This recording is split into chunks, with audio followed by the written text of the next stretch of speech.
Hey there, disciples. It's week 26 of the story. This week we pick back up in this theological interpretation of history we find in 1 Kings. Now we hear about the stories of the divided kingdoms, Israel and Judah. As we read, we'll encounter people called prophets, whom God speaks through to tell us about our current circumstances and what God thinks of them, and what we should be doing. As we read, we should be stunned that God speaks. God speaks to us. This is something that idols can't do. Our Lord is a living God that we serve.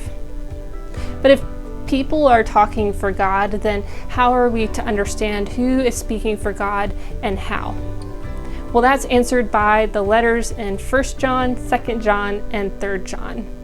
These Johannine letters are helping us to understand what it means to live as a community of believers. What are the marks and assurances and confidences that we can have as Christians? Over and over, John points to one thing: love. If God is love, then those who speak on behalf of God are speaking about Christ and are speaking about love. Those who are acting for God are speaking of Christ and acting out those things that Christ teaches. The litmus test: love. This is my last story video with you, but our time together has been marked by love. So I know that it's one that God has been speaking through and acting through for my life, for your life, and for the sake of the community.